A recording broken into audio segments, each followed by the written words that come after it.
What could possibly drive a 12-year-old boy to commit acts so dark, so violent, that even hardened criminals shuddered at the mention of his name?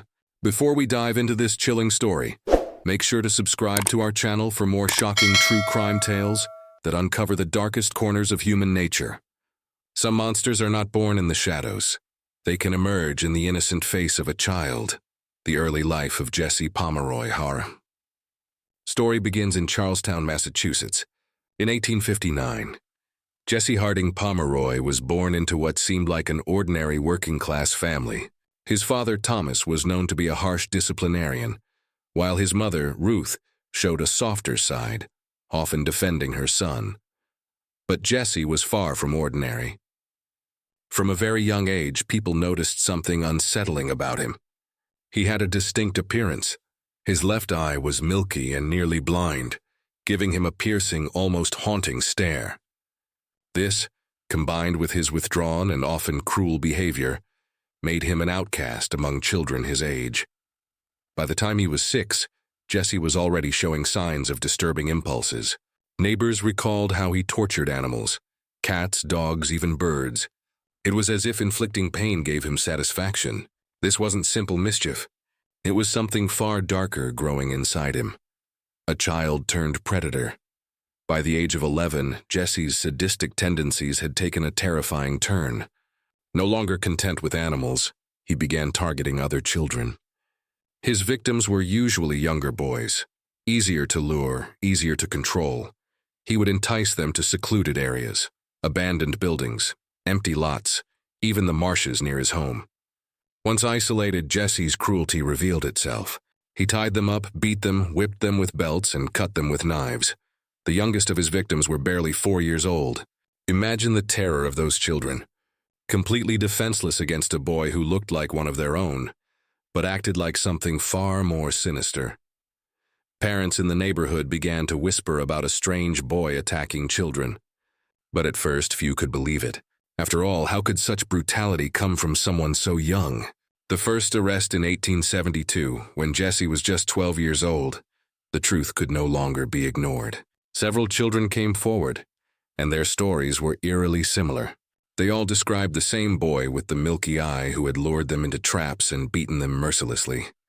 Authorities finally acted. Jesse was arrested and sentenced to the State Reform School for Boys, a juvenile correctional facility. The judge, perhaps thinking Jesse's crimes were the product of immaturity, ruled that he should stay there until he turned 18. But here's where society made a grave mistake. After just a year and a half, Jesse's mother, Ruth, petitioned for his early release. She believed her son had learned his lesson and deserved another chance. Shockingly, the officials agreed. Jesse was freed at just 14 years old. Little did they know, this decision would unleash horrors far worse than before. From torture to murder after his release, Jesse's urges escalated. The cruelty that once targeted animals and young boys now turned into something even darker: murder. In March 1874, a 10-year-old girl named Katie Curran went missing. Witnesses later recalled seeing her enter Jesse's mother's store, but Katie never came home. For months, her disappearance remained a mystery. Then, just weeks later, the community was shaken again. The body of a 4-year-old boy, Horace Millen, was discovered on a beach in South Boston. His small body was mutilated, stabbed and slashed in ways that mirrored Jesse's earlier attacks. This time, the brutality was undeniable. Police were desperate to find the killer, and suspicion quickly fell on Jesse. The investigation, when authorities questioned Jesse, they found scratches on his skin, signs of a struggle. His story kept changing, and the evidence began piling up. Soon after, police searched the basement of his mother's store. There, in a shallow grave, they uncovered the decomposed body of Katie Curran. She had been brutally murdered, her remains hidden in the very place where Jesse lived. The truth was now horrifyingly clear. Jesse Pomeroy was not just a troubled boy, he was a child killer. Trial of a monster, Jesse was arrested and put on trial for the murders. The courtroom was packed, with the public desperate to see the boy who had committed such monstrous acts. People couldn't comprehend how someone so young could be capable of such cruelty. Doctors examined him, debating whether he was insane or simply evil. Some claimed he suffered from moral insanity, an early term for psychopathy. Others argued he fully understood his crimes but lacked empathy. In December 1874, Jesse was convicted of first-degree murder. At only 14 years old, he became the youngest person ever sentenced to death in Massachusetts. But there was controversy. Executing someone so young was considered barbaric by many. After appeals and debates, his sentence was reduced to life imprisonment, solitary confinement for the rest of his days. Life behind bars. Jesse spent more than 50 years in prison, most of it in solitary confinement.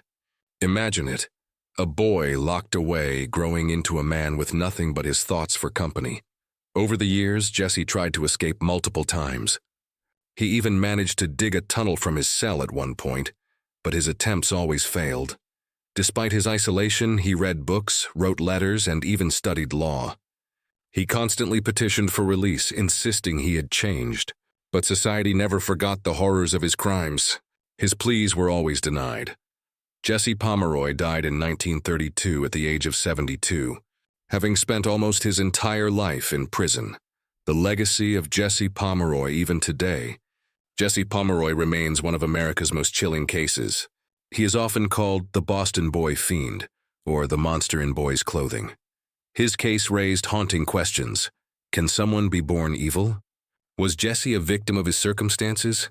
An abusive father, a cruel childhood? Or was he simply a predator destined to harm others no matter what? What makes his story so disturbing is his age. We expect evil from hardened adults, but from a child. That shakes us to our very core. So what turned Jesse Pomeroy into a monster?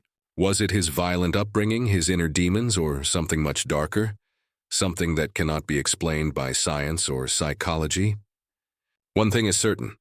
His story is a chilling reminder that sometimes the most terrifying monsters can come in the smallest forms. If you found this story chilling and want to explore more true crime cases that reveal the darkest sides of human nature, don't forget to subscribe to our channel and hit the bell icon so you never miss an episode. Thank you for watching. Stay curious and stay safe.